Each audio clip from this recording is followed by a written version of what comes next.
እንግዲህ የአማራ ሴቶች ማህበር አንጋፋ የሆነ ማህበር ነው የሚለውን መያዝ አለብን። የተመሰረተው በ1990 ዓመተ ምህረት ነው። በጥቂት በጎ ፈቃድ ሴቶች የተቋቋመ ነው። ይህም ማህበር ብዙ ስራዎችን ለሴቶች የሰራ በማህበራዊ፣ በኢኮኖሚያዊ፣ በፖለቲካዊ ስራዎች ብዙ ስራዎችን የሰራ ድሃ ሴቶችን የጠቀመ ማህበር ነው የሚለውን መያዝ ተገቢ ይሆናል ማለት ነው።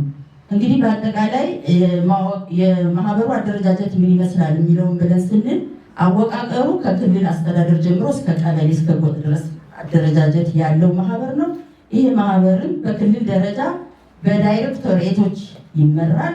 በዞን ደረጃ ደግሞ በጽህፈት ቤት ኃላፊና በቦርድ አመራሮች ይመራል። በወረዳ ደረጃ እንደ ዞኑ በጽህፈት ቤት ኃላፊና በቦርድ እንዲመራ ይፈለጋል። በእኛ ዞን ግን የጽህፈት ቤት ኃላፊ ያለው ይልማና ዴንሳ ወረዳ ብቻ ነው። ሌሎቹ በበጀት ጥረት ምክንያት የጽህፈት ቤት ኃላፊ ያላሟሉ እንደሆኑና በአጠቃላይ በቦርድ እየተመራ ያለ መሆኑን በዞናችን 10 ወረዳዎች አሉ፣ 3 ከተማ አስተዳደሮች፣ 7 ወረዳዎች አሉ። በእነዚህ ሁሉ እስከ ታች እስከ ጎጥ ድረስ የተደራጀ ማህበር ነው የሚለውን እሱን ግንዛቤ እንድንይዝ ነው። ከዛ ውጭ እንግዲህ ለሴቶቹ ማህበሩ ብዙ ስራዎችን ሰርቷል።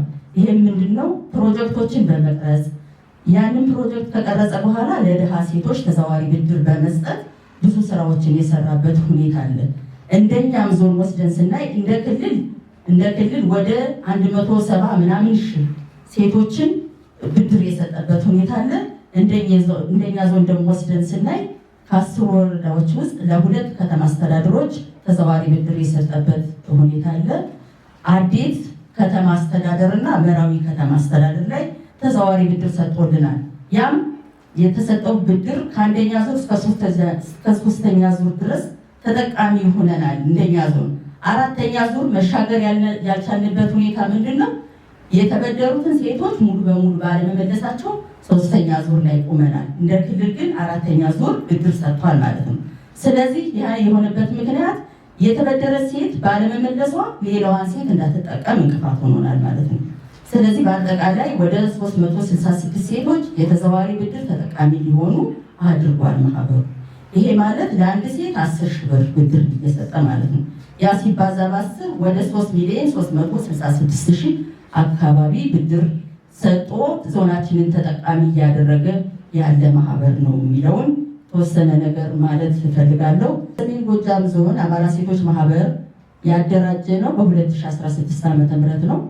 ባደራጀነው ልክ ግን በግለቱ እየሄድን ነበር ወይ ብለን ስናየው ወጣ ገባ የማለት የመባዘዝ ችግሮች ነበሩብን። ያም የተፈጠረው የወቅታዊ ችግር ጭምር ያጓተተብን ሲሆን በ2016 ስንመሰርት የነበረን የሴት አባላት ቁጥር ሴቶች 52 ተባባሪ አባላት ደግሞ ወደ 13 የሚሆኑ አፈርተን ነበር። በ2017 ደግሞ ያፈራነው አባልና ባለሙያም እየተቀጠረ እየጨመረ ሲሄድ ሴቶችን ወደ 82 ሴቶች 3 ደግሞ ተባባሪ አባላትን የማፍራት ስራ ሰርተናል ማለት ነው። አሁን ባለንበት ሁኔታ በ2018 ዓመተ ምህረት ደግሞ የአጠቃላይ ቴሌም የፈለገው መረጃ ነበርና ያንን መረጃ መሰረት በማድረግ የአጠቃላይ የባለሙያውን ቁጥር የሴት ቁጥር መረጃ በፈለግንበት ሰዓት ያገኘነው መረጃ ምንድነው? ወደ 192 የሚሆኑ ሴቶችን ያገኘንበት ሁኔታ እንዳለ ነው። ስለዚህ አሁንም ቢሆን ይህንን ሴት ማደራጀት ማብቃት ተገቢ ይሆናል ማለት ነው። እሱን መሰረት አድርገን በአጠቃላይ ያለውን ሴት መገናኘት መምከር አለብን ብለን በራሳችን ቦርዶችን አቋቁመን ወደ ተግባር የገባን ቢሆንም ግብ አልመታንም። ግብ ያልመታንበት ምክንያት ምንድን ነው?